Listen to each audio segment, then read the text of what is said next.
Okay, so it's that time of the year. Hopefully you're getting about done with your corn planting, your wheat seeding, everything else, and it's time to plant soybeans in a lot of areas in the country. What are the considerations you need to look at on your farm this year? And is this year any different than a normal year? Well, when it comes to soybean planting, it's one of those crops. It's a broadleaf crop, so as soon as that plant is out of the soil, it's not protected from frost. So you kind of have to start off by being concerned about when's our typical last frost date. I want to make sure those soybeans are in the ground or in the bag still when that frost comes. That way, as soon as they pop out of the ground, it's warm and it's nice and they can grow. As a general statement, if you get to 28 degrees or less for 3 to 4 hours, that a lot of times is enough to kill a soybean plant. Not all the time, but a lot of times that's enough to do it. Well, our viewers down in the south right now are like, 28 degrees, what are you talking about? Hey, we farm up in the northern part of our country and there's soybeans raised a lot farther north than where we farm. This is a big concern for a lot of guys. It's funny, I was just talking to some farmers about 1963,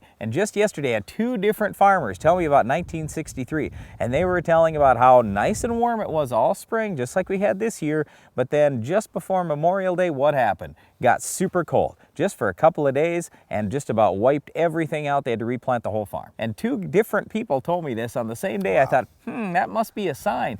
Maybe we shouldn't be out there planting quite so early. But seriously, I mean, in most areas of the country already, you can go plant your soybeans. You have to look at what your first planting date is with crop insurance. And like I say, in most areas, it's now or even a week earlier. All right, well, let's just assume the weather's fine. We're not gonna have any more frost, everything's good. Let's just start with the planter. Now, when we're putting soybeans in the ground, we like to put soybeans in at about 1 inch to 1.5 inches deep. We don't like to get deeper than that. We're too susceptible to have issues with surface crusting or have just too much soil for that soybean to push through that it runs out of gas before it gets to the surface. So you want to plant at about 1 inch to 1.5 inches. Now, if you plant it, say at 1/2 inch, or if you're running a drill and it's not perfect with planting depth, you got some beans on top of the ground, some are 2 inches, you're going to have an uneven stand, uneven emergence, and you could run into some problems. That's why we like at least 1 inch deep and up to 1.5 inches.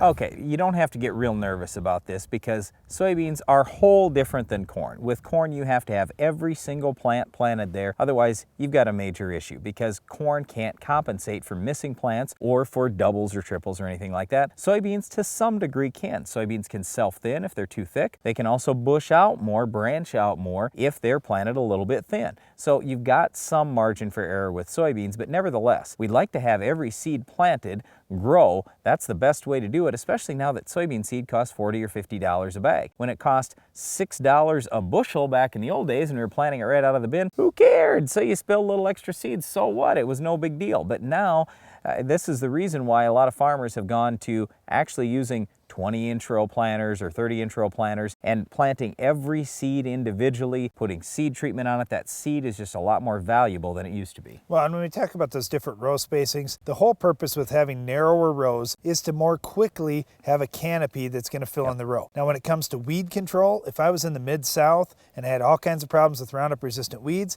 I'd strongly consider going to a twin row planter or a 20-inch or something like that so I could fill in quickly and shade things out. That really helps with weed control. When it comes to being in the further northern part of the country, we don't have as long a growing season. So if we can get a crop canopy quicker, we're going to catch all the sunlight coming down and ultimately we'll have higher yields. Okay, but there are a lot of farmers who don't have these narrow road soybeans. You still have to be concerned about weeds. With broadleaf weeds, we're seeing so many different broadleaf weeds that are becoming Roundup resistant. It's gotten to be a major issue. And yes, Darren talks about down in the South, well, yeah, we've got all kinds of resistant weed problems, but you know what? Even in Minnesota, South Dakota, North Dakota, we're finding many different resistant weeds and they seem to be growing a lot more. So one of the main things I wanted to talk about today is when you plant your soybeans, quite often you only have 3 to 7 days before those beans emerge from the ground, and you might be planning on spraying Valor or one of the Authority products or Metribuzin or Sharpen or something out there that has to be sprayed before the beans even start cracking out of the ground. So in other words,